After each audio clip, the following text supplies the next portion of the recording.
Okay, noting that it is 7 p.m.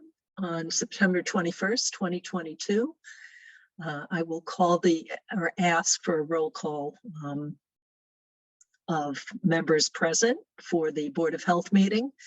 And since it is a remote meeting, we will just each announce our name and declare that we are present. So Daryl Beardsley, present. Matt Beavers, present. Lisa Camp, present. Rebecca Honeywell, present. Okay, great. So we have a variance hearing this evening and a scheduled discussion. But there is also, for the posted agenda, there is one item to potentially be added to the agenda, as it was not reasonably anticipated by the chair 48 hours in advance of this meeting. So that item is a food establishment permit for a mobile vendor, Jordan Brothers Seafood. Does anyone have anything else to add? Okay, do we have a motion to add this item to the agenda? So moved. Seconded. And any other comments? Hearing none. Matt, you're Matt first. Beavers, aye. Lisa, I. Rebecca Honeywell, aye. Okay. I will also note that, For the vote, Daryl.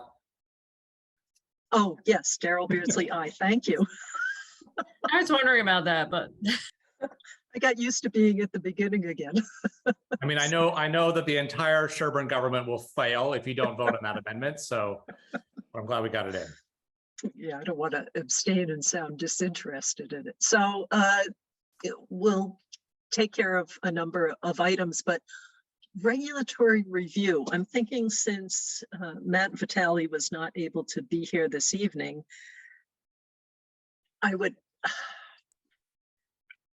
he could probably catch up or see if we made edits to things and then there was something different to vote on. But I think it would be nice if he was part of the conversation, and also so that we wouldn't need to go back and cover, like if we made any decisions tonight about a tweaking of words or something. So does that sound reasonable to folks, that we hold off on that? yeah, Yeah, I that's fair. think that makes sense. If we're gonna, put it on the agenda and defer it to a next meeting, I think that's reasonable, considering there's only 5 of us on the board too, and one of us is missing. I'd rather just have it one time that we discuss it. Mhm. Okay. All right. So let's see. And Mark and Tom are here now. Although I think Tom's issue will be coming up at 7:50. The primary one. I don't know if there are any others for you, Tom, but is Mark, do you see anyone here for 13 Corsebrook just yet? I looked through, I can look again. I don't see anyone, but Why don't we do the Jordan seafood thing? Because Yep. We'll Yeah. do that. We'll do the invoice. We'll do some Yeah, small things just in case they pop on and we can put them in. All right. So I believe Jordan Brothers has been permitted in town before. Is that correct, Ellen? Yes, they have. Okay. So, and I presume they're in good standing from the past. And also for Tom, are you recommending approval? Yes, I'm recommending approval. The owner did send me an email and apologize. They neglected to pull a permit this year and I kind of caught it. So they sent over all the required information with their marine fisheries license and food safety certificate, allergen certificate, hawkers and peddlers license. So they should be good for approval. Okay. All right. So do we have a motion to approve the permit for 2022 for Jordan Brothers? So moved. second, Any other discussion? Hearing none. Matt, aye. Lisa, I. Rebecca Honeywell, aye. And Daryl, aye. Okay. Let's Go to the Natick Walpole VNA invoice. Oops. Okay, and I can just review that at the last month's invoice, when that was reviewed, it was questioned why, because COVID they're no longer doing contact tracing, why are we getting invoices for this? Oh, yeah. And it's because when contact tracing stopped, Matt Vitale and I had a Zoom meeting with one of the nurses at the VNA, and we all were in agreement that they should continue to contact anyone over 65 years of age or the parents of any infants that appear in Maven as being positive with COVID, and that they have continued to do that. So that's what, I mean, these invoices have gone way down, but that's what they're for. And I like that idea. I think it's reasonable. They're more vulnerable populations potentially, or have other concerns. And it's really just reaching out. It's not necessarily contact tracing, but it is contacting them to provide any information that they're seeking or answer any questions. So, Okay, that makes sense. okay, so do we have a motion to ratify my prior approval of this invoice, which I did to make sure the payment was timely? So moved. Seconded. Other comments? Hearing none? Matt, I. Lisa, I. Rebecca Honeywell, I. And Daryl, aye. Okay. Let's see. I saw that Tom Trainer is on. So let's talk about the farm pond status. And let me just bring up something that was posted.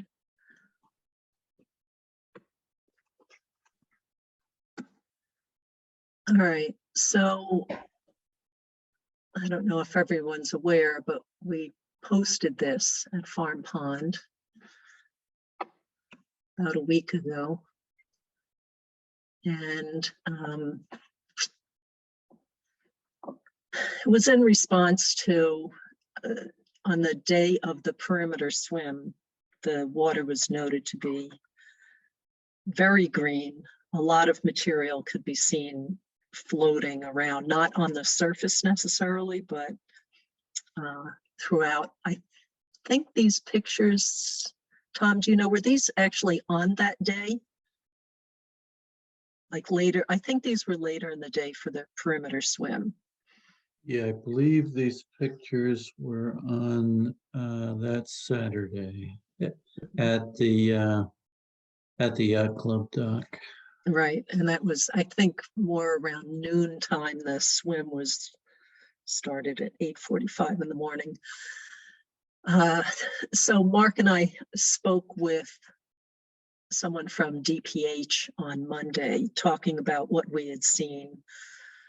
And they advised, based on our discussion of what was present, to post a warning and give notice.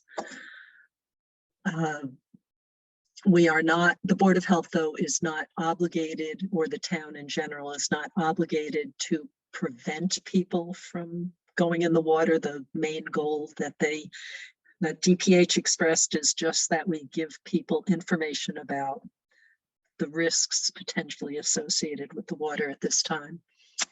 Also, there was confirmation of the presence of cyanobacteria, but not of the density of that within the pond at that time, but it was present. And again, DPH, for them, they have a number of triggers. It could be measures of specific quantities of cyanobacteria of different types. It could be cell counts and the density of that within the water, scum or mat on the surface, or this kind of thing, which is really cloudiness throughout. And also the visibility that Tom has been and his crew have been diligently tracking.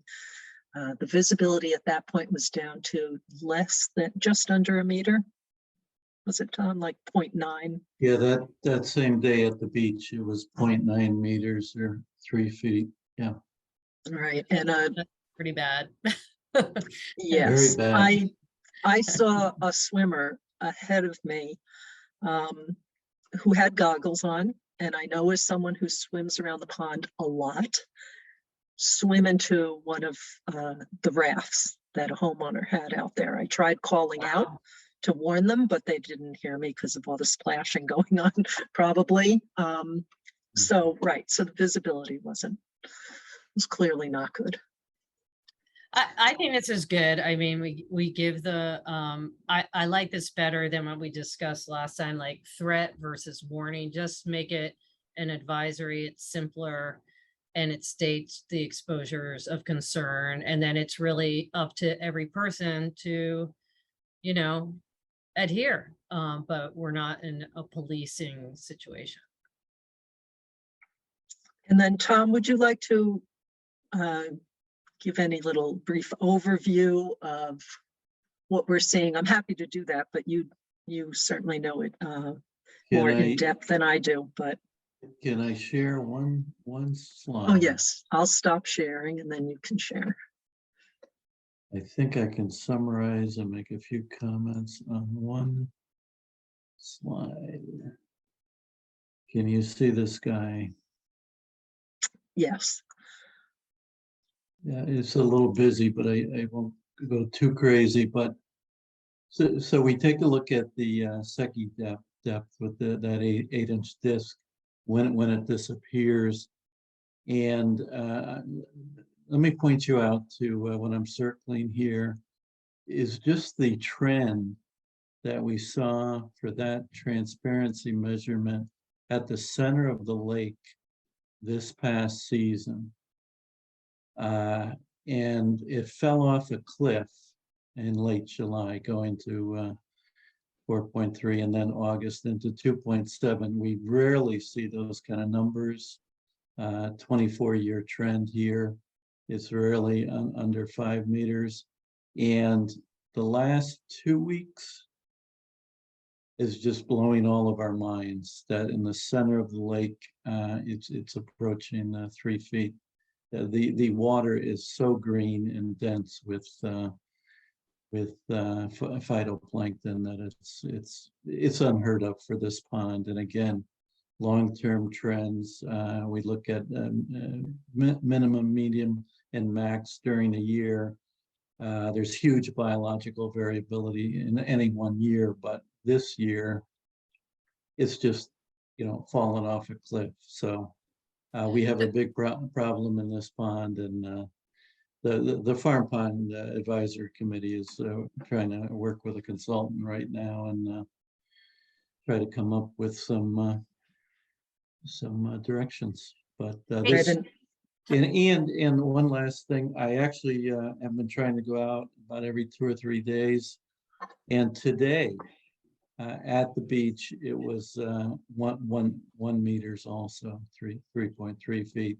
And some of you may know this, for bathing waters, the state Department of Public Health recommendation is you want to keep the clarity above 4 feet.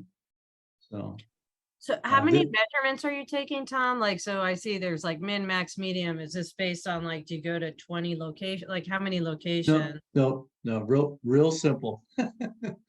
Okay. We normally have one mooring at the center of the lake, a real nice deep point where we do a number of different things every 2 weeks. So that's what you're seeing in this busy graph and this blue insert here. And for the very first time, given this astounding situation we're in, where we're seeing a lake-wide bloom. We've never seen a lake-wide bloom. We've seen patches, but this is lake-wide. For the very first time, I've taken these measurements, over the last 2 weeks at the beach itself. And as Daryl just related, they're similar in this 1 meter range. But I guess I'm still confused. So it says min, max, median on a specific date. So, That's over the course of the year. Correct. oh, so 4/10/22, the min is 6.6 and the max is 21.7. No, No. I've confused you. Okay, Two different sets of data. okay, The table on the left is the measurements at that lake center point on those. oh, and exact- feet and meters, got it. Yeah, Oh, on that exact date.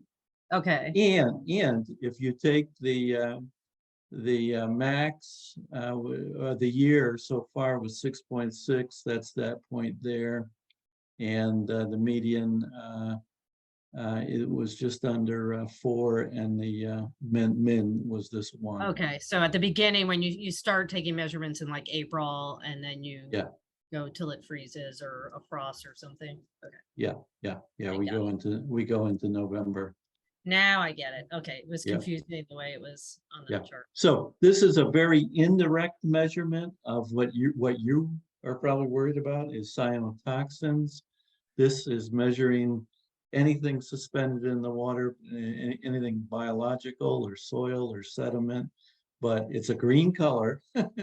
And we can see by our microscope, we can see 2 different cyanobacteria genus that are capable of producing cyanotoxins. And I'll, what was I? Oh, so one way we can come out of having this posting, because we've had a posting alerting people to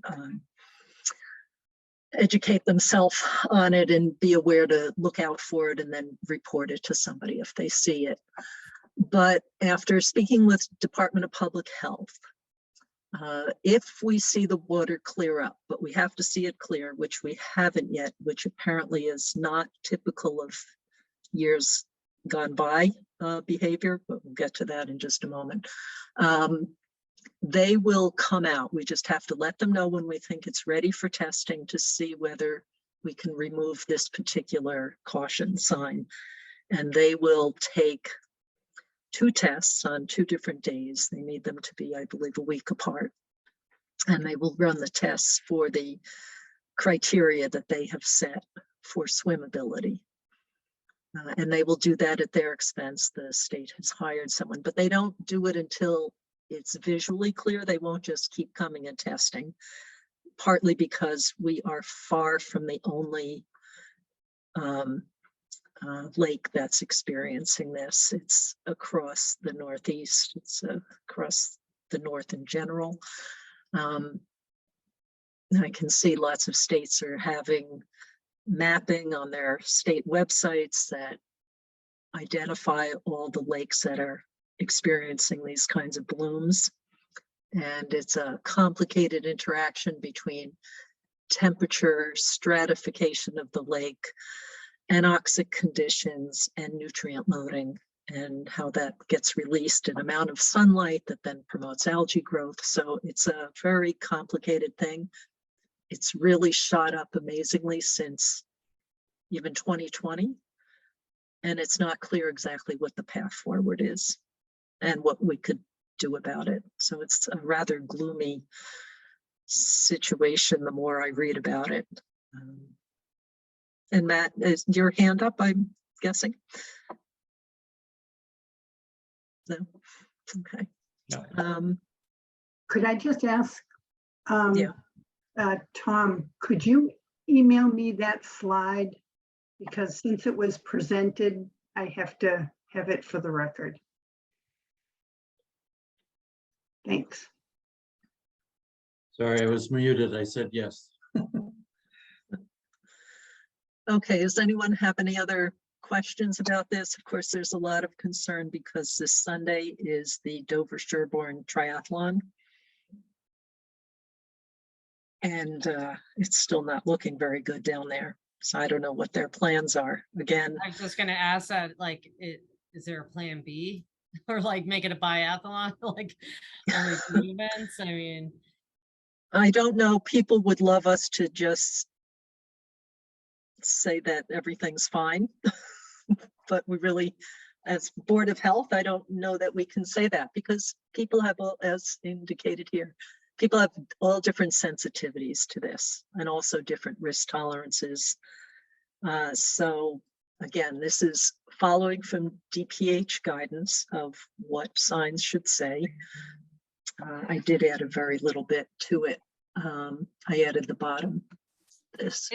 Is there some, this is really a Jeff question. Is there any potential vulnerability for the town by permitting it if one of the athletes were to get sick and contend it was from the pond? Is, I'm sure they have to, I've been in little races and triathlons before that you have to sign a waiver of release and blah, blah, blah. But is there, is there any potential for negative blowback to the town or no? I don't believe so. What we've been told is that if we don't charge for the event, that makes a big difference. And they have to sign it. Even when we did the perimeter swim, whenever it was 2 weeks ago or a week and a half ago, that you had to sign a release, a town release form. So we have a release from every participant. Believe it or not, the triathlon, I think, has 300 entrants, which is, 4 times or 5 times the perimeter swim. So also the DPH had indicated to us that it is not the Board of Health or the town's obligation. It's not a sanctioned event from the town. I know, it's right. It's through the DOT. Well, no, but we are not obligated to post police there to keep people out. No, right. We are obligated to post, and so Right. that's what we've done. Right. We're not liable for enforcement. So, yep, got it. That doesn't mean someone may not choose to pursue that, but it's posted in multiple locations, posted right at the guard gate when you drive in, then right at the sort of sign when you get on the path, and then it's on a few of the lifeguard stands from what I saw. So there's several postings. yes. Do you know if Quick the boosters had a link to like anything like that as well, like just as part of their disclosure for the triathlon? Just making sure people know and make informed choices. That's all. I don't know what they did, but they are well aware of this issue. And they've been communicating with Farm Pond Advisory Committee about it. Yes. And Jeannie. I may add to, Tom, I'm not for sure if it's temperatures are taken of the water, but they do need to do that for the bathing beach. And in August, it was at 85, I think on August 8th, and 80 degrees on August 15th. That's pretty high. I don't remember seeing the water temperature that high in the past years or two, but I was wondering if you test for temperature. Yeah, we do, and we do in centigrade, and I always have to get out my calculator and but we have seen the high 20s in centigrade, and I think we're in the same ball. Very warm water, very warm. I went to Walden last weekend and it was over 70 degrees on Sunday. So it's not just here. So, okay, so that's that update.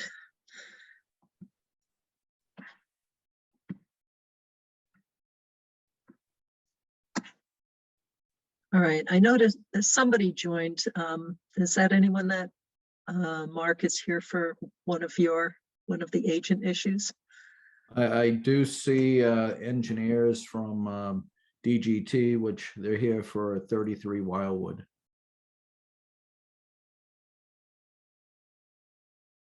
Variance hearing. Yes, okay, Variance all hearing. right. All right, let's see. You want to approve minutes? How about, let's see, we have how many? 6 minutes. All right, we I might like be, the minutes idea, Matt. okay. Get it done. All right. So we had minutes from the September 7th meeting.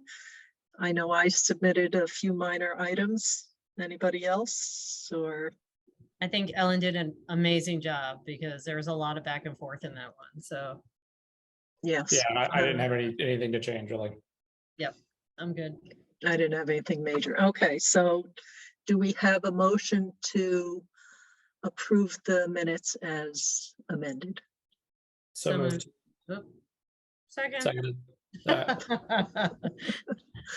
All right, any other comments? Nope. Hearing I think none? just 3 of us too, right? Yeah.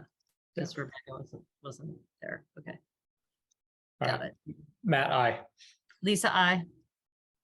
Rebecca Honeywell abstained. I was absent. All right, and Daryl, aye. All right, that took a minute. Oh, sorry. All right, well, I'm gonna start with the notices of responsibility. We received 2 in the last week, I believe. And they are about releases of oil or hazardous materials within the town. One is for 177 Lake Street and one is for 16 Western Avenue. One is residential and the second one, the Western Ave, is Eversource, has a release. So these are the letters that we've seen before. They come from DEP. We're copied on what's sent to the property owners or the responsible parties, just alerting them to what the requirements are for pursuing action regarding the release. Does anyone have any particular comments or questions about any of those? Yeah, and I'll if when and the EDEP site is updated with additional pertinent information, I can, relay that to Ellen, and if we want to, put it on the agenda, I could give like a 2-minute update as warranted. Mhm. And I expect at some point there's a time period within which they have to provide a report providing details about the release and then whatever actions have been taken and or are planned. Yeah, And generally so- 60 days from the oral plan approval, which I think was on August 11th for the Lake Ave. So roughly Yeah. 2 months after they need to file the first sort of like written update on what the plan was and the status of it. Right, so we should be able to learn more about that. Yep. When those reports come out. Okay, oh, we're zooming right along here. So agenda items for the next meeting, I think we clearly have the regulatory review will be on. I think a farm pond update will be a good thing to have one way or the other.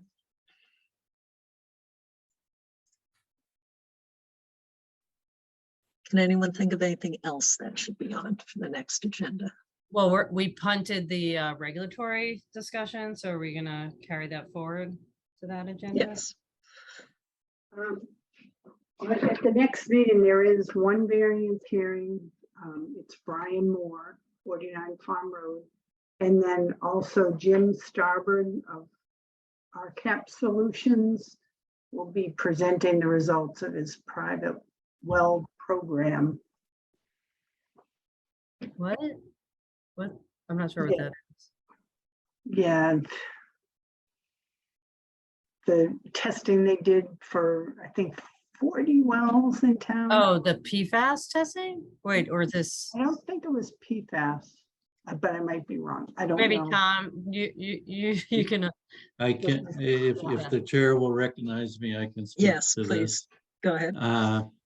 Yeah, RCAP nonprofit looks after a lot of towns out in the center of the state. Approached us, the Groundwater Protection Committee, a couple months ago, and offered testing of 40 homes in Sherborn.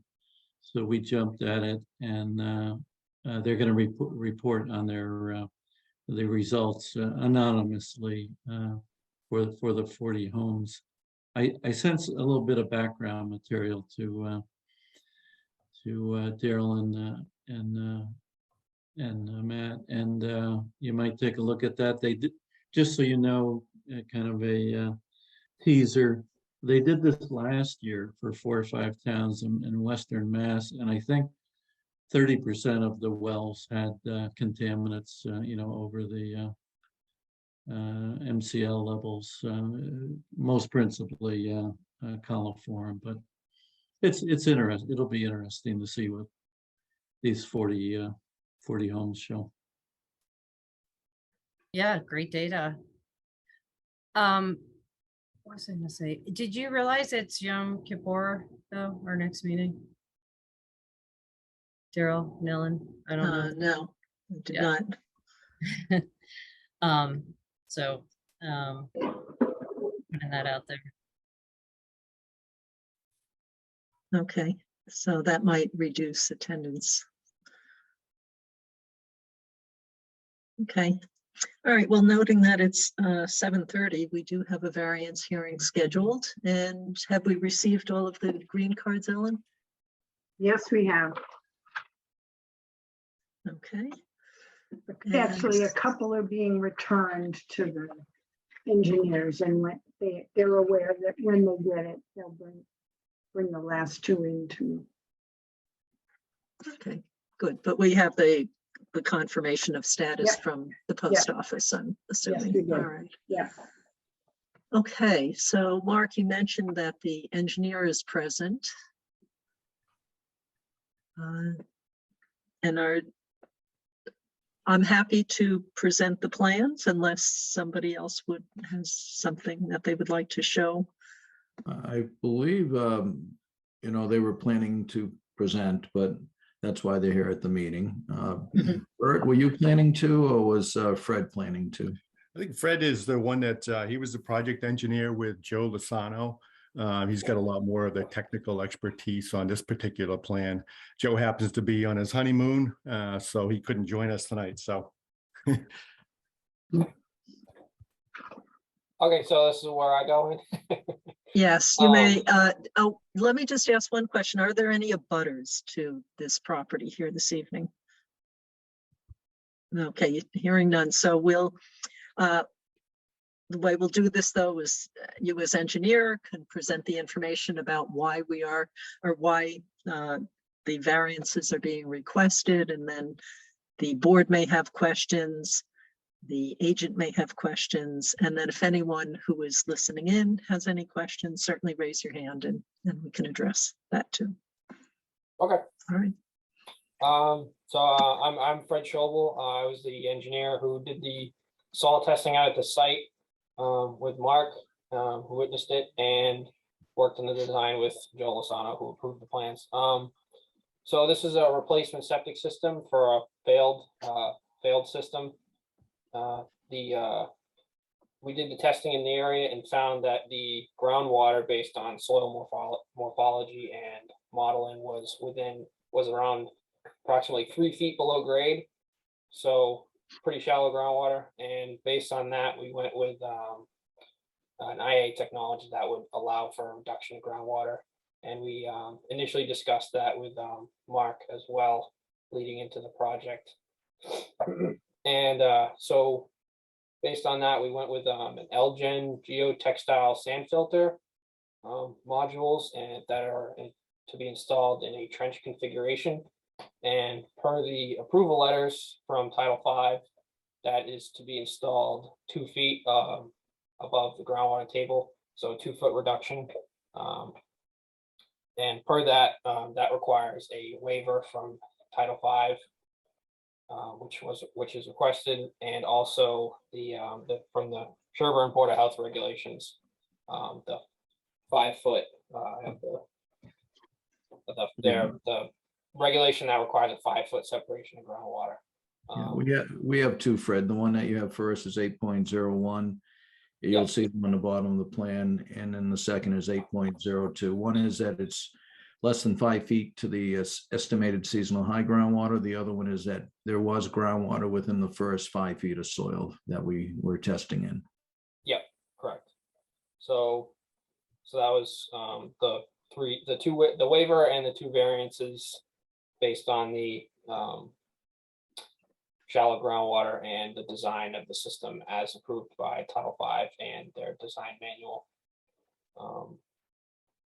We are not increase, it is an existing 5-bedroom house. We are not increasing the flow. And we are also disconnecting an existing garbage grinder that is located in the house that is going to be removed. And a deed restriction will be placed on the house prior to final approval from the Board of Health. And Daryl, if you want, if you move the plan down, you'll see the request for waivers, as well as a notice for a garbage disposal deed recording.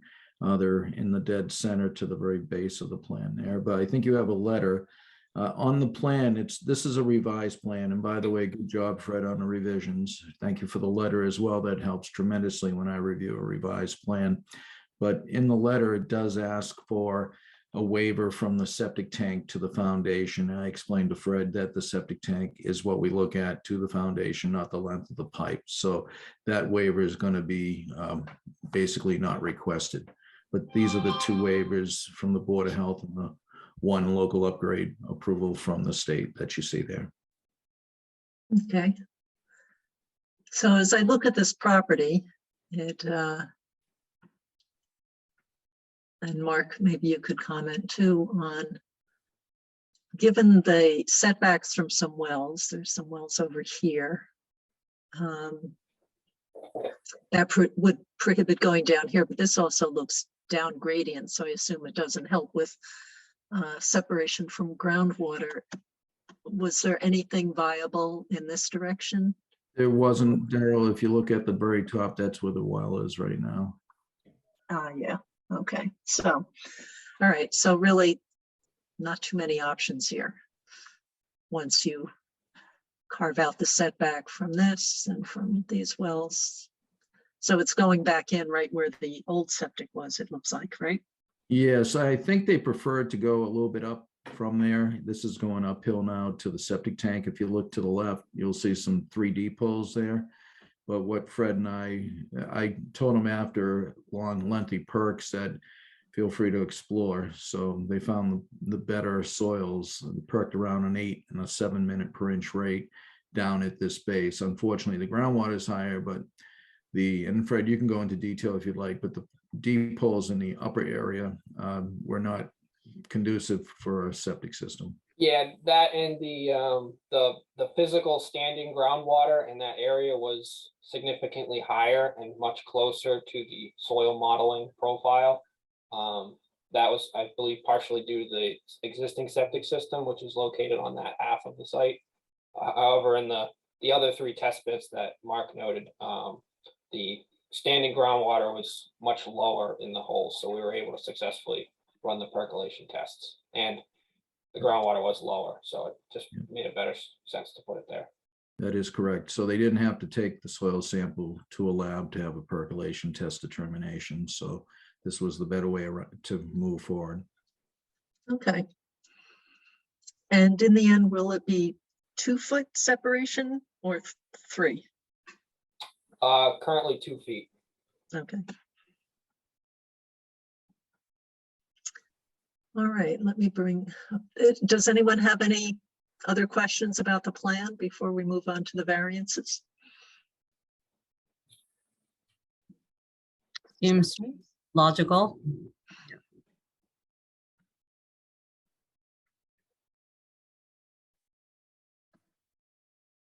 Okay.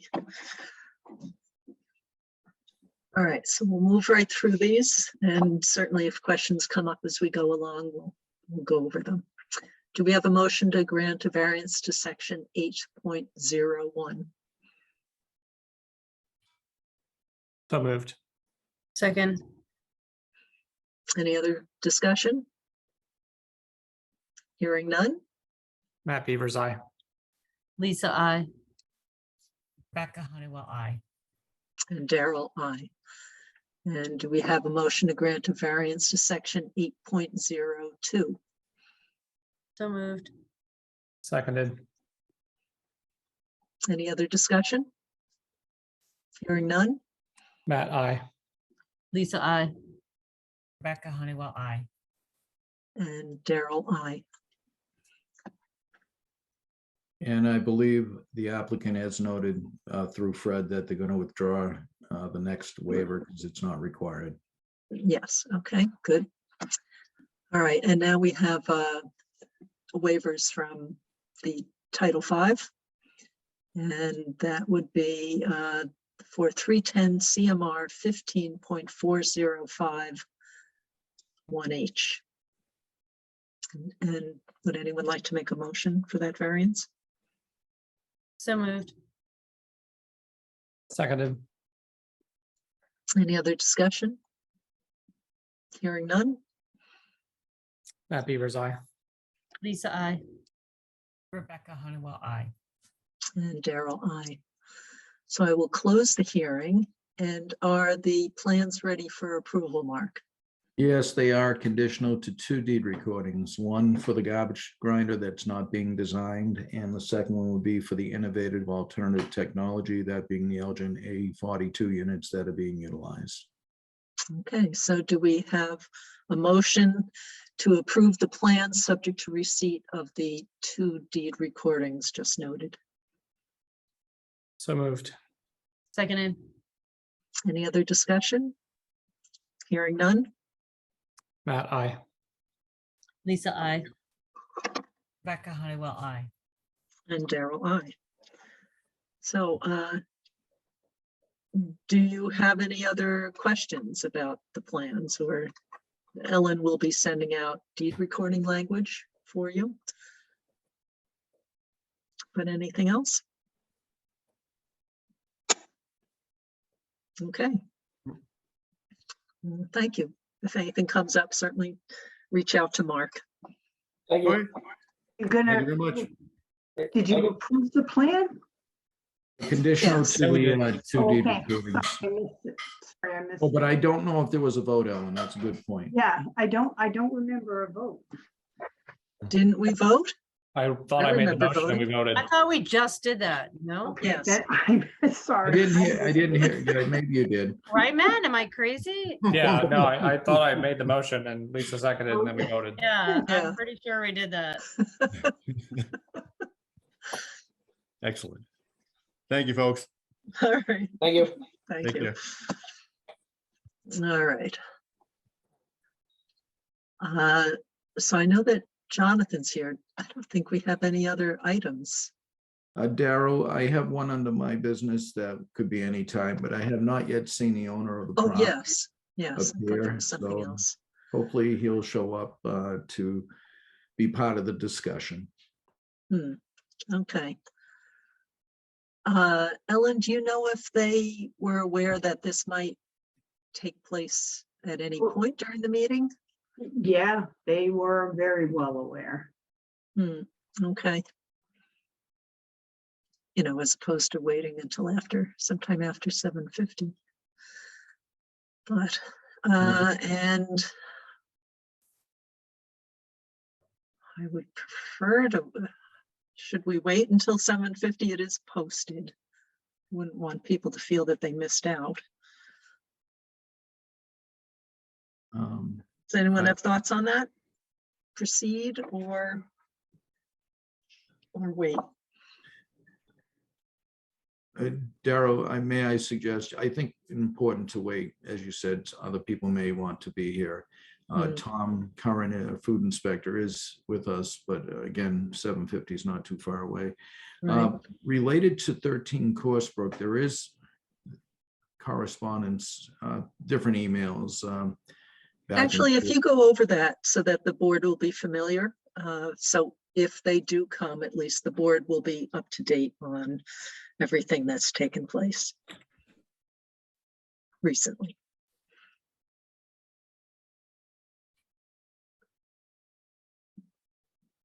You So go still ahead there, and talk Mark? about it, Mark.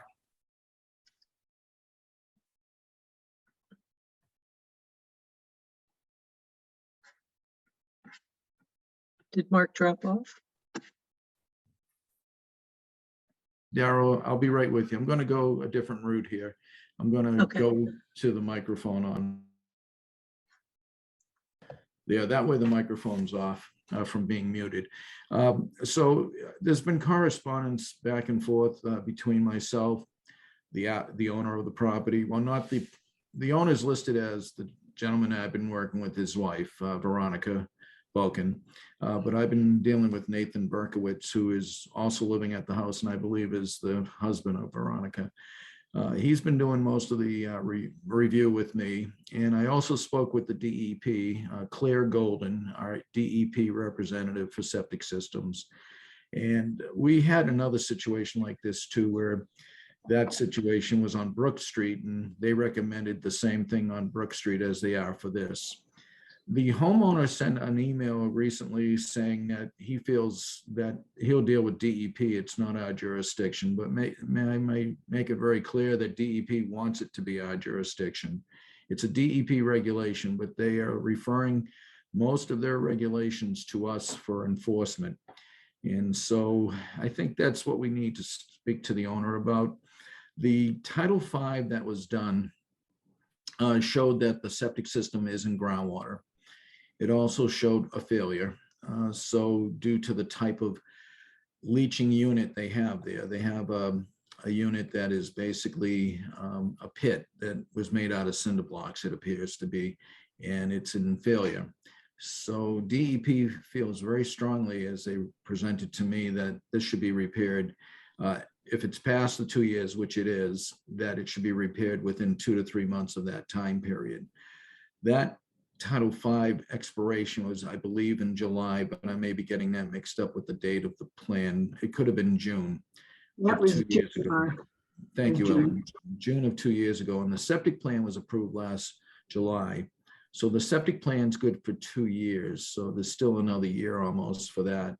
But the owner, has been advised that, he has a failed Title V, and according to DEP, it should be repaired within 2 to 3 months of the failure.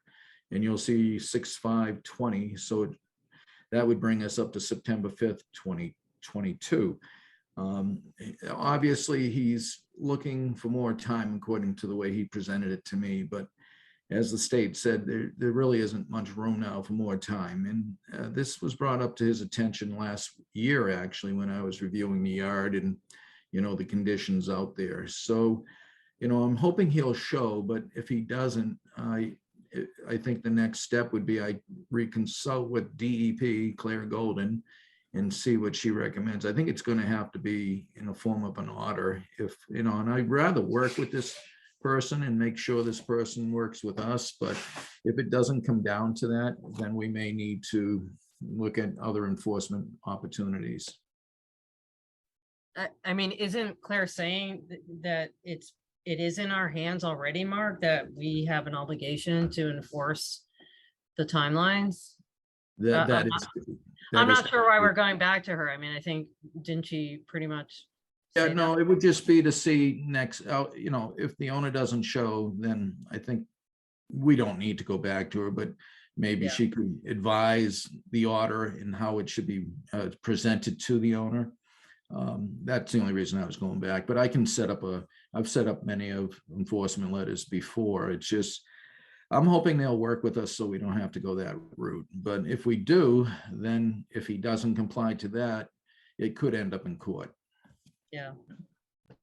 And I believe there's some provision in the town for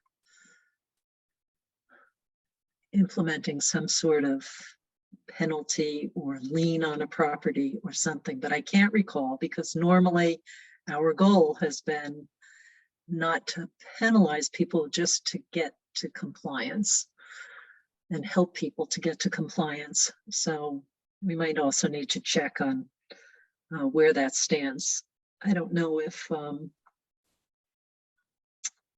Concom might have had to do this in the past. I don't want to put anyone on the spot from Concom, but I think they have, and I think they have put liens on properties just based on some knowledge I have about some other properties and issues in town. So if in the past, I know that I think it was Concom has levied liens on properties for people failing to comply with either, restoration or sort of cease and desist issues related to construction in wetland areas. So I believe there is precedent for that. I agree with you.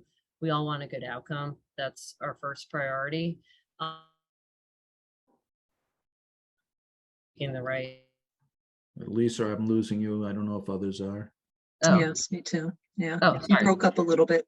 Oh, sorry. I'm just saying, I think we're taking the right approach by trying to work with them, but there also has to be like clarity around deadlines and, you know, that it can't persist. It's not good for them or, you know, abutters. And I would suggest, hopefully we can work this out with the owner and hopefully he'll show up for tonight's meeting. But if not, he or she are both owners, I believe. But I do know it's under Veronica, but it's also under Red Tree. If you look at the top of the Title V inspection, I think it's Red Tree Farm. Yeah, Red Tree Farm. But it is under Veronica's name, so the order would have to go to her. But I may also suggest, if the board's okay with it, I hope I don't have to go that route, but prior to that is to seek legal counsel to, you know, in case we need next steps after the order is sent. Okay. That sounds reasonable. Okay, Keep my it eyes is open for future shows. 7:51 and we have our appointment for Silverwood Farm. And also Tom is here, who's been working with, and actually Mark too, both been working with Silverwood Farm over the years. So Tom, would you like to give kind of a status of where we are and what the issues are? And then I see Jonathan's here as well, so. Yes, good evening, Jonathan. Thank you for joining us. And we've had some robust conversation and a good avenue of communication open regarding events that are being held at Silverwood Farm. More recently, there was one that we had encountered in an obituary. However, we determined that this is a private party at the Hodson Walker residence, so that wouldn't require any oversight through us. But I do, after discerning this being advertised as a event venue, I think it would be in the better interest of the board to require the establishment to obtain a food permit. I did look up the definition of what a food establishment is in the code, and I feel like this meets that criteria. Even though most of the food is served through outside vendors, I feel like there should be an extra level of oversight, and there should be you know, at least biannual inspections. But this would all be contingent on compliance with the other codes that Mark will speak to. We certainly couldn't grant a permit until all the ducks are in a row, to speak, as far as that goes. But I also would like to arrange with Mark to be able to conduct a walkthrough of the property and a tour of the facility, just to have a better understanding of what transpires there and where. We've had talk about staging areas that are set up for caterers to dispense and plate food. I know that modular toilet units are brought in for events. I'm not sure if we should loop in the building commissioner on some of these happenings, just for his information, or if he's touched this or not. But so I would recommend that at some point we do issue a food establishment permit to Silverwood, and at least have biannual inspections there. And maybe we could coordinate something where I could conduct a inspection prior to an event being served during the setup phase to be the least disruptive, and just observe what transpires, and make sure that the food handling practices are in place. And I've also discerned thought about we probably should have a certified food manager, of somebody who works in the property full time, if they don't have that certification already. to require them to obtain that, as well as an allergen certificate. And then state law requires any event where 25 people or more are being served food, that there needs to be somebody on site that's certified in choke save. And then also implementation of an employee health policy for conditions that are transmissible through food, and then procedures to have a cleanup process in case there's a vomiting incident, which is something that's also required in the code. Okay, so that I understand, the food permit that you're proposing would not necessarily be for food preparation on site, but would be sort of an overarching thing to all of the other food service entities who would be coming on the property, and might also help bridge on this recent one for the memorial service, which is a little bit in a gray area, because although it's private for friends, but it's advertised to the public. And then it would kind of catch that as well. Is that what it means for Silverwood itself to get a food permit?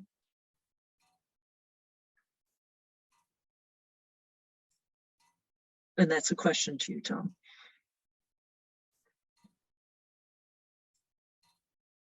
Oops. Sorry, I was on mute.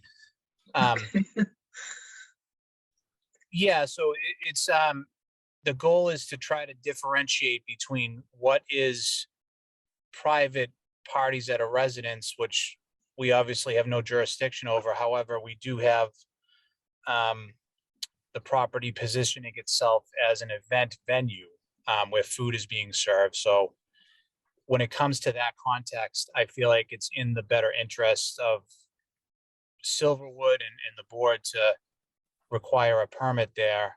So there's some level of oversight. And I did look in the definitions in the food code of what a food establishment is. And catered feeding location is a word that's used in that. So I feel like in this instance, that meets that criteria. And Silverwood has been very good as of late in informing us and having their vendors inform us when they are going to be serving events on location there. Okay, and part of this, I'm gathering that, again, since often private gatherings would really be through word of mouth to invite people over versus a notice where anyone can see it. But I understand that because the person for whom the service is being held is very active in the community, and therefore it might be hard to know exactly how to reach all of the people who might be interested in attending. But then because of the business nature of the property, does that mean that people have a certain expectation then, or a different expectation about food safety than if they were going to an individual's home? Is that part of the thinking within the regulations on?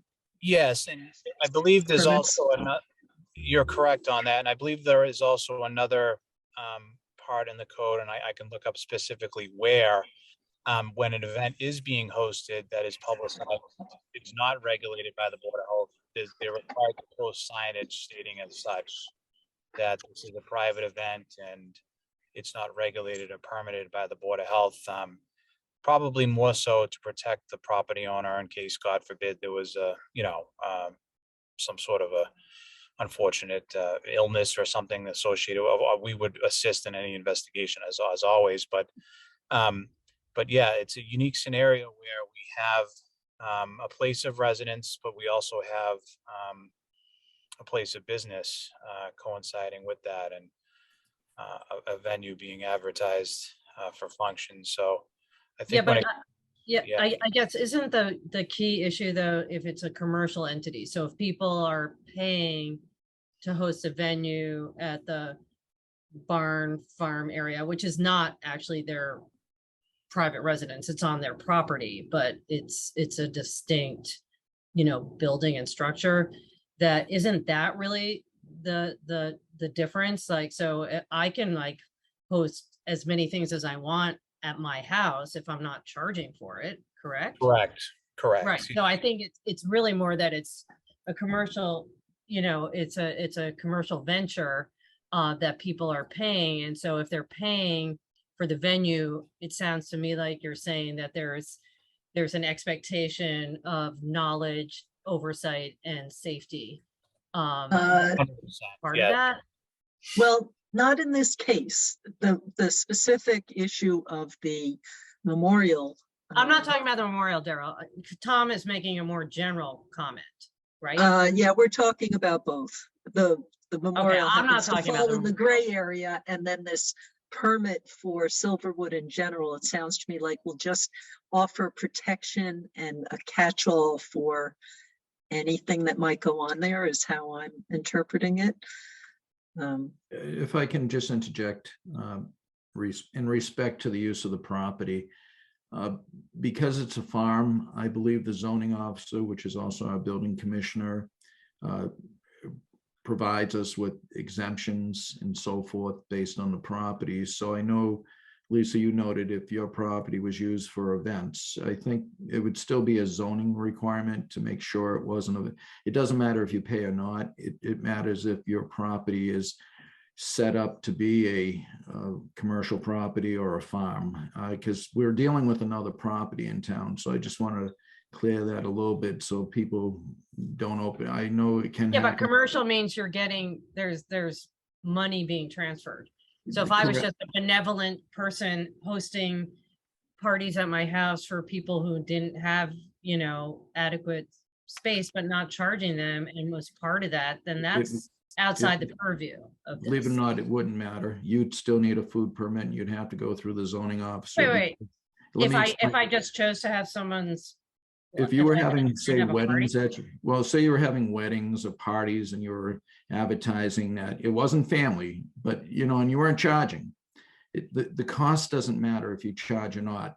I've run into that before where food permits are required if you pay or if you don't pay, depending on the circumstances. If it's a family get together, by all means, we don't get involved. But if it's starting to be used as a event venue, as Tom said, then permits would be needed. And even if you're not charging,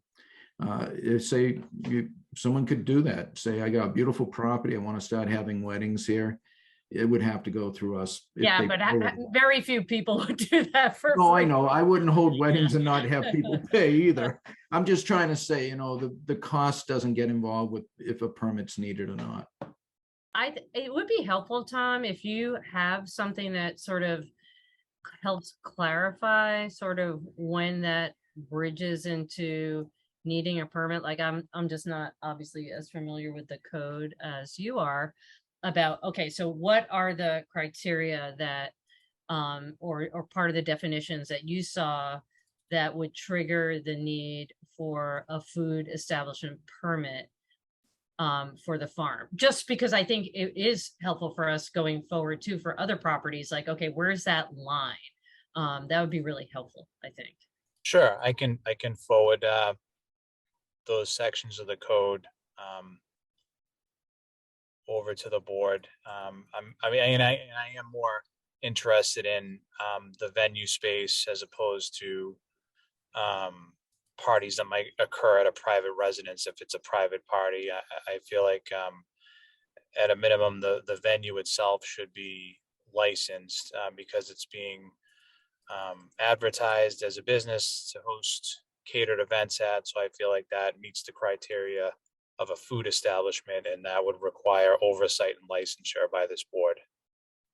Okay, I think now would be an excellent time to get some comments from Jonathan as to how he feels about the prospectus of acquiring some more on-site skills to be able to oversee other food events held at the property. Sure. Thank you all. And I would start by saying, our goal is to be, 100% compliant with health and safety regulations. We want to have a safe venue for everybody that's using the property. It is a rather complicated and involved situation. I see there are three sort of categories of occurrences. I hesitate to call them events, occurrences that we might have. One is, a family event, and we have lots of family events. We have birthday parties, we have events for friends and family that are not paid for, that we host sometimes for the community. Sometimes it's charitable organizations, sometimes it's, as I say, friends, family. Lou Nichols Celebration of Life event would be a good example of that. That's one category of event. Another category is we are a farm. The tent is in the middle of a field. It's events that are hosted to promote the farm, hosted by the farm, where people aren't paying us money. We are bringing people in to promote, as an aspect of promoting our farm business. And that I feel would fall under kind of right to farm regulations. Then there's a third category, which is where we're hosting events for third parties, weddings, bar mitzvahs, birthdays, special events or festivals where someone's paying us to get access to the property, and they're going to be bringing food on site and serving food. Those are the sort of three categories of things that I see we being involved with. Maybe more, but those are the general three. So I'm trying to understand, if we're hosting a family event, I feel like we shouldn't be needing to get a food permit. But if it's something like the Celebration of Life for Lou, we recognize that there are people that know Lou in the community. We may have other situations like that. That's a relatively unusual situation, I think, though. We're just looking to understand what we need to do from the food permitting situation. If it's a farm event, there are some. I know there is another farm in town that's got some sort of questions among some of the boards right now. But if it's a farm event, we feel that and it's nobody's coming on site and paying us to use the property. We're using that to advertise our farm. That's ordinary course of business, farming activity, covered under right to farm regulations. I think it's somewhat unclear as to what the permitting requirements might be for that. If we're bringing somebody on site that's paying us for the property, for access to the property, we're currently requiring them to have all of the food permits. So all of the things that Tom's talking about, we're requiring those people to have that, to be able to access the property. So we're looking to understand what we need to require of people to be compliant so they can use our venue for their special event, from the food, water, septic, whatever it might be, perspectives. So I understand, and we understand it's not a straightforward circumstance. We're just trying to get our arms around what we need to do, sort of a step-by-step to be compliant. We would prefer that it's not sort of overdone from the regulatory perspective.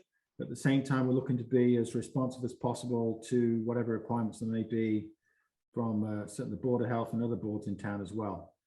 But maybe I'll pause and see if there's any comment. Okay, so I'm going to ask Tom and Mark first whether can we take there are three categories that Jonathan just described. For the friends and family invite through private means of inviting, not a kind of a public, posting of some sort. Can we eliminate those from any of our regulatory oversight? I would say if it's a private family event at a private residence, we have no jurisdiction over that. I'm more concerned with events that are catered in the barn venue or wherever these people congregate during these events. And I believe that portion of the operation should have a food permit and some oversight. Now, if it's family and they're using the barn and catering, is that still fall in the strictly family private? Or is it by virtue of being, it's not like a personal property, it is a business property?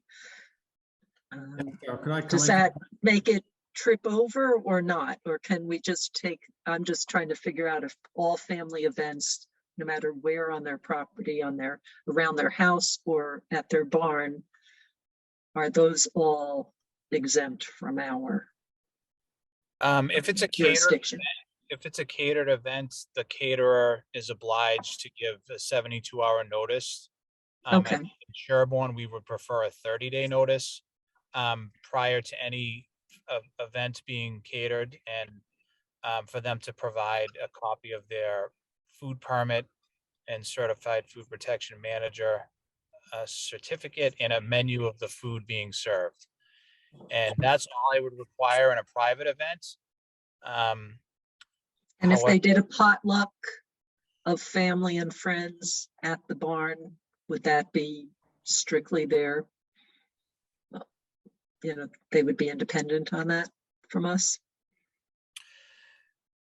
I believe so, yes, but I Okay. want to be cautious about, Hmm. I want us to be able to have the ability to do, I don't want to give a blanket and say, and then, I think we've been good about getting notices about Yeah. when the events are occurring, but I also don't want to paint a broad brush and say these are all going to be family and friends. We need to differentiate what's the difference between the two, I guess. Yeah, okay, all right. So there is, it sounds like there's a lot of overlapping. Some things are clear and some things are less clear. Okay. Wait, can I ask a question? So Yes. if I threw a party for my husband and I had just invited friends that I didn't charge, but I didn't feel like cooking and I had a caterer, are they supposed to tell you, even though it's just, for like someone in my family? Like, where's that line? I guess I'm confused now. Yeah, Doesn't like the have I caterer had have a now food 8 permit? illegal kids' birthday parties is my question, because I ordered pizza, right? Like where's the Yeah, line? like where's that line? I guess it never even occurred to me to think about if I had someone else cook food for me at a family member's event that I only invited family to my house, which again, it's not a business, it's just a private residence. I don't have an obligation to get a permit, correct? I'll jump in a little bit on this. I've dealt with No, this you in my career. And basically, if you're having a family event at your own private home and you hire a caterer, you could always check with us to see if they're licensed. But I know in the past, in fact, they have cooks now that come into homes and they're exempt if it's private. It's once it gets in, and Tom, you can correct me if I'm wrong, once it gets into a public situation where it's advertised, it's not family and friends, it's more open to the general public. If there's a cost or no cost, that's when it's a public event and requires a food permit. Tom, you can correct me if I'm wrong. You're on mute, Tom, if you're talking. I would agree with that, Mark. Yes. So it sounds to me like, if there's an event at this location that is just family, then that's one thing, right? But I think in that first category, you would put in like, oh, maybe it's a charitable event where we're not charging. Like, it seems to me like that crosses over, right? And so it seems like there probably will be some events that don't require permitting, but there are going to be a lot of events that do. Yeah. And probably most of them do. And so the question then becomes is does sort of having an overarching food establishment permit for all of those events provide some, does it make this an easier problem is the question. I would say it would be easier to have an annual permit unless we want to get a temporary food establishment permit for multiple events. And I think that would be kind of some redundancy there. And I think that a temporary event is only for 14 days, I believe, for that permit. I might be wrong, but I think it would be at least to have a annual food establishment permit for the venue would be my recommendation. But then I guess the question, And then when there's, I was going to say, but then we having an annual food establishment permit for the venue, which I think hopefully is easier than having to get one each time. Well, But that's then what I does was that gonna also ask. mean that anytime there's a Does that Sorry? obviate that, Matt? I mean, like, that's my question to Tom. I was just gonna. I follow was, okay, I line. can Yeah. finish or not, either way. Yeah, go ahead. No, I was just gonna say, if they have an annual permit, do they then need to get a separate permit for each event if it's a different Right. caterer? right. So a caterer just needs to give notice that they're gonna cater an event. Okay, But I feel like since this is a venue and it's an establishment that serves catered meals as the definition of a food establishment, I feel like the venue should also have a food permit. I know there's been mobile food vehicles on the property. They would have to individually get their own permit because it's a mobile food vehicle. Oh, okay. okay. But So that's as like its far- own venue. You're saying like if it's a mobile, if it's like a food truck. Yeah, if it's a that- food truck, they Yeah. also need their own permit through us I because got it. it has a water system on it. It's got non-potable water, wastewater. It has a bunch of things, and then the fire department might need to look at it because of the propane. So, Okay, um, that makes sense. So it's a self-contained almost unit. But So- if it's a caterer who's just coming to a staging area and serving, then they would be covered by the overall venue permit. I would say, yeah, I would say that they would, but they would also give notice, which they've been good about, and Right. and they've informed in the language that Silverwood has on their website that they're obliged to do that. Okay. Yeah. Okay, I mean, I don't know, Jonathan, but to me, it almost sounds like it would maybe be easier for you and like and almost like a bonus in your advertising if you did get the food permit, because then it really sort of streamlines the process, and it's an annual permit versus sort of dealing with things on a case by case. I don't know. Could it be easier, actually? The answer is I don't know. This is new information to me right now. I just need to think about it and talk to probably talk to council about it. One issue is just liability. So for us, if we require people, using the property to get a food permit, they're liable for the food that's being served. If we have a food permit, are we liable? If somebody gets sick or somebody, if somebody assumes that they're under our permit and somebody gets ill, who's responsible? That's a concern I would have. So Yeah. again, I it's guess not that. it's not straightforward. So as I see it right now, if it's a friends and family situation, whether it may have to be our barn, we happen to have a barn, I guess, for the group on the phone, on the call here. If you're hosting and you had an event a tent in your yard, or you had food being served in your garage, I would say that's analogous to what we're talking about here. We happen to have a barn, and it's part of our farm, but they're sort of friends and family events.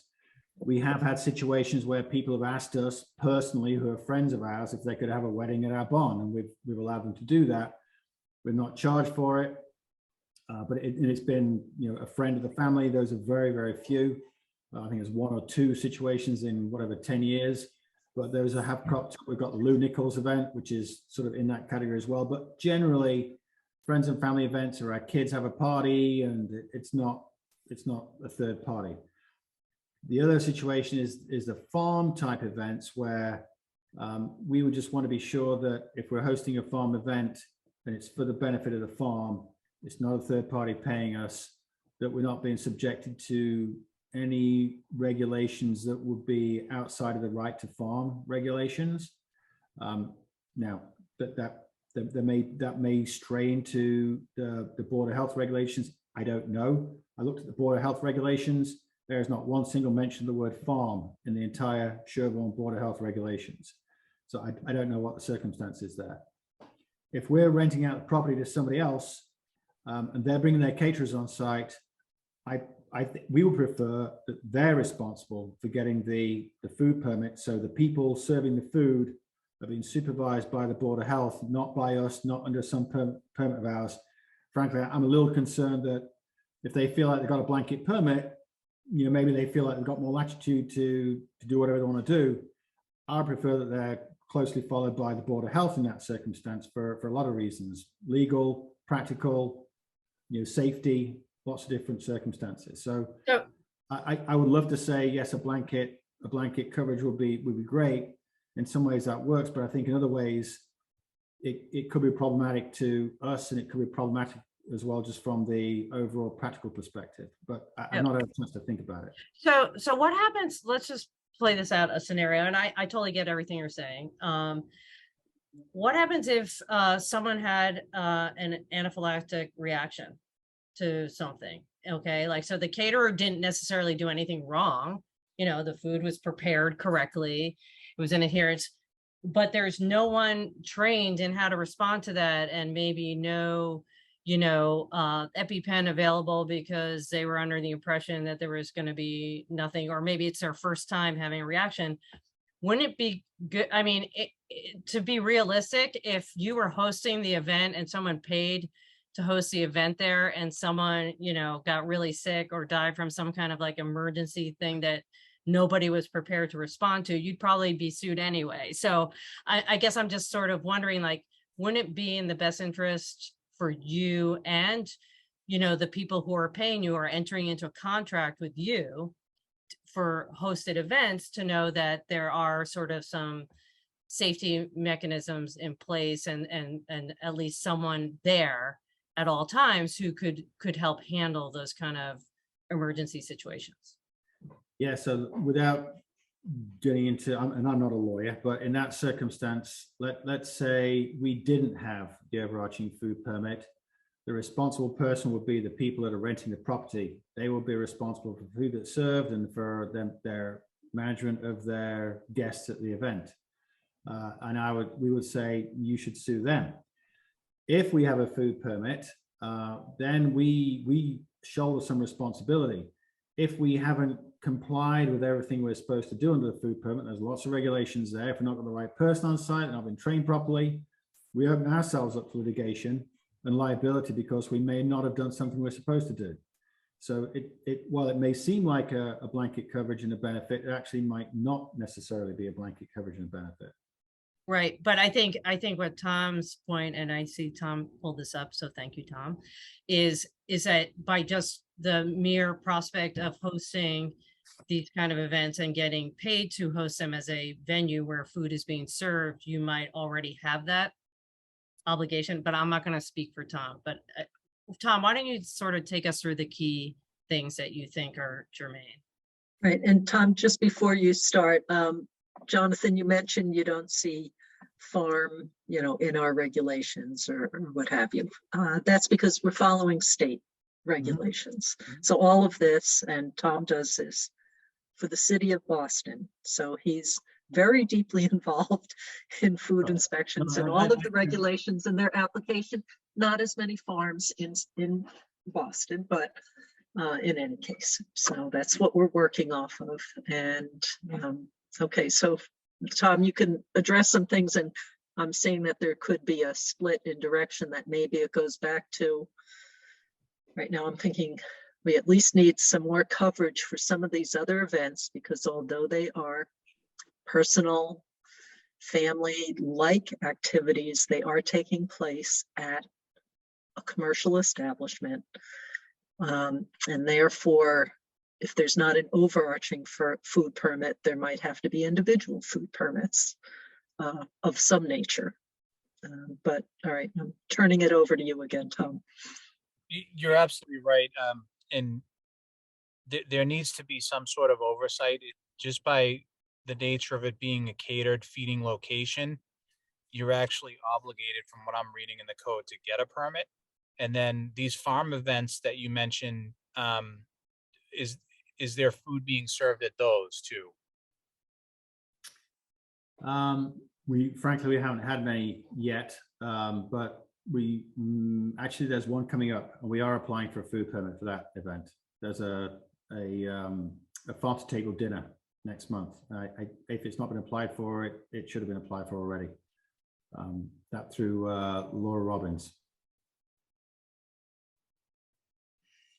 We Okay. have not received anything so far.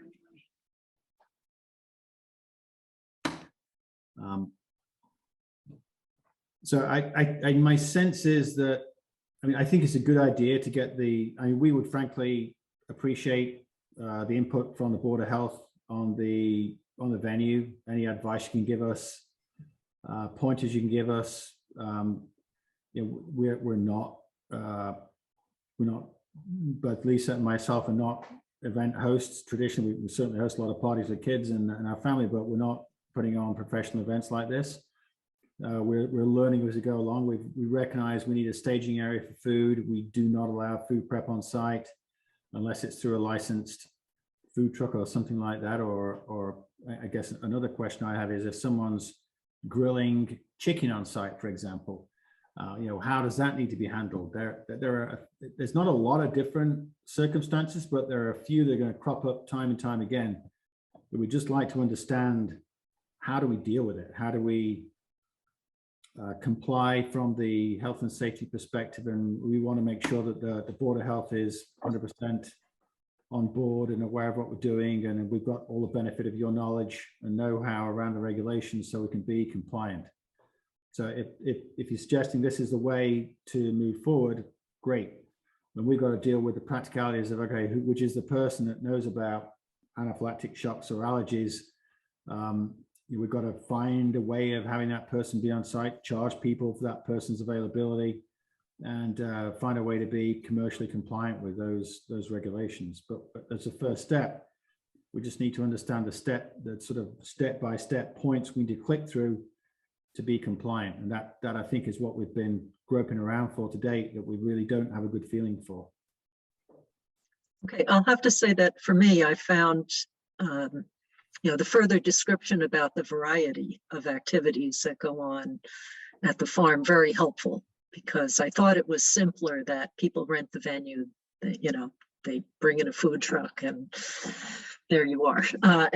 And they've been getting permits for that in the past and what have you, but that there's more complexity and some grayer areas. And I'm going to kick this over to Tom to perhaps, maybe dive in a little bit further or outline what options might be. Sure, and I just want to touch on the code's requirement as it pertains to allergies. So a food establishment is required to have one full-time equivalent food employee who's certified in Massachusetts allergen awareness. And then the other component to that is any printed menu or placards or anything that lists food on it having to do with the food being served has to have a statement on the menu that says, before placing your order, please inform your server if you or anybody in your party has a food allergy. So there's that disclosure there, and then there's the training to try to avoid an unfortunate instance where someone is given food that they're allergic to, and also to inform the onus is to be on the consumer to let their server or whoever is facilitating the food to them, that they let them know that they have a food allergy. And the other thing I wanted to touch on is out of respect for the agricultural laws that Jonathan has mentioned, I will consult with Cheryl Sabara, who's the attorney for local health boards, and see if there's any crossovers or intersections with the food code as far as that goes. I've dealt with her on another issue last year that we were able to come to a resolution on, from a local farm that was raising product and selling it and wanted to sell it from the farm, which they were allowed to do under the agricultural exemption, which I was not aware of. So, but as far as I'm concerned with the food code, if food is being either prepared or sourced or and dispensed to the public, and it's advertised as such a public venue, then I believe that there is a requirement for a food permit, whether it's an annual permit or if you want to break it up into temporary food permits. So you mentioned grilling chicken outside. If that's something you would do, then we would require a temporary hand washing station. We'd require overhead protection, not over the cooking equipment, but over where the food is being placed onto a table. We would require a food thermometer. We'd require verification of final cooking temperatures. So there's a number of different controls and food safety practices that we have as expectations to keep everybody safe, to have the oversight, to make sure that there's access to hand washing, that we have potable water access, that we have ample restrooms on site. that we have these controls in place to assist you to have a safe event, to protect you from liability. That's the goal. Great, those are super helpful suggestions. And again, we're just looking to understand what we need to do. And I accept and understand it's a complicated framework. But I also acknowledge, I'll put my agricultural commission hat on for a second. There are going to be more situations like this in the town because there's going to be more people trying to do farming for a variety of reasons, and these circumstances are going to crop up more frequently, I think, going forward. So to get our arms around it and understand the constraints and the circumstances is going to be, I think, super helpful. Okay, and so Tom, let me just check with you. So we have some things that are, have been going along fine. The event for this Saturday or Sunday, I forget which day it is, brought up some of the complexities of what, what maybe should be done there for the different types of activities. But you or Mark mentioned the posting of a sign regarding the nature of the event and the food service. Somebody mentioned a sign that could be posted that sounded like it would be appropriate for the upcoming Memorial Celebration of Life event. Yes, I would suggest that a sign be posted that the event is not permitted or regulated by the local Board of Health, and it's a private event.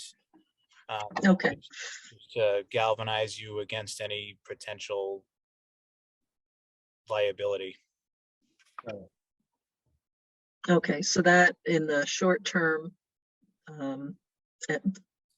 we'll take care of that, but we do need to look at this for the other issues. So I hope you're amenable, Tom, to diving in deeper and coming up with a list of what ifs, perhaps, or if thens. Yeah. Okay. I'm sure we'll have more conversation on this, but it sounds like with the new information we've gotten, there's more to look into now. So could somebody summarize for me what the sort of next steps are coming out of this meeting? Well, Daryl, if I may. We'll certainly post that notice for the event on, I think it's Saturday for Lou or Penny Nichols. I think the caterer, which is Roche Brothers, we asked them to apply for a food permit. I don't know if they've done that. I know the person was, I think, out of office for yesterday, but so I know it's very short notice, which I understand, but so we did try and get a food permit for that just to make sure we're being compliant. But if we're covered with that sort of notice, that'd be great. But I think, Tom, you mentioned an inclination to come on site and have a site visit. Certainly welcome that. I think that's one to-do item. If there are any other items that we need to make sure we cover, please let me know either in an email after the call here. Maybe that's the best way to do it, is sort of think about things after the call. And if you could shoot me an email with the items that we need to do, that will be really, really helpful for us. Absolutely. In the coming days, I'll try to reach out to Cheryl Sabara to see if there's any things that I've missed as far as the agricultural laws that you mentioned. And then we'll respond with an email within the next couple of days and try to set up a time where me and Mark can come out and conduct a site visit and assessment of the property. You can give us a tour and explain in depth, the details of the operation. It'll be tremendously helpful to us. And we appreciate the accessibility thus far and the conversation ongoing over email. It's much appreciated. Yes, and I think the site visit's a great idea because nothing like seeing, the circumstances that the Hudson Walkers are dealing with on their property and then how that meshes with the regulations. So that would be great. And Mark, you were about to say something. Yes, I was just going to interject that Jonathan and I have been interacting with communication on the status of the well. and the septic system, and he did reply that he will finish the final points to the septic tank installation as well as the well testing. So we can look at that too, Jonathan, when we do the walkthrough and talk about it, but you're welcome to call anytime with any questions. That's great. Thanks, Mark. Appreciate that. Okay. So quite a number of things to work on, but I have faith that things will become clear as we move ahead. It's not a straightforward situation. We completely understand that and appreciate everybody's cognizance of that and support and guidance. Yes, and thank you for the heads up that there might be more coming. So that's good to know as well. Of these kinds of activities in town, that is. We hope so. So, all right. Any other comments from the board or any of our guests this evening on this topic? Because I think this is our last topic. Yeah, I think it's a good discussion. Thanks Yes. everyone. Very No, it constructive. was Yeah, that was nice helpful. to explore all of the angles. All And right. Daryl, if I can, on the agenda, note that I still, unless I'm missing it, I don't see either the owner or the person I've been dealing with for 13 Corsebrook Okay. on the front of the faces here. I only see 6 of us right now. I mean 9. So I'm not for sure if either one are here at the meeting. No, and I haven't seen anyone trying to get in. I've been paying attention to that. So, okay, so for that, it looks like we're going to have to, you mentioned perhaps contacting Claire to see if there's a standard sort of a order that we can borrow from the state to use to send to them, and also checking within town about what provisions we have for enforcement measures. Again, we'd rather just work on getting this up to speed and up to the standard that the septic for the property should be at. Yes, and hopefully we'll get a call maybe from, or I'll try to reach out again through email to the owner and person that I've been corresponding with who also lives there about, you know, their opportunity to be part of this meeting. And since they weren't here, we don't have many other options, but maybe they'll want to come to the next meeting. I don't know, but I'll be in communication with you on that, Daryl, just in case we decide. Okay. Be at a meeting. All right. I do believe we've covered everything. So unless anyone disagrees, I'll ask for a motion to adjourn. So moved. Seconded. Okay, take it away, Matt. Matt, aye. Lisa, I. Rebecca Honeywell, aye. And Daryl, aye. Thanks, everyone. Have a good evening. Good night, Rest of everyone. the Everybody, take care. Thanks, you too. Thank Night. you. Have a Thank good you. night.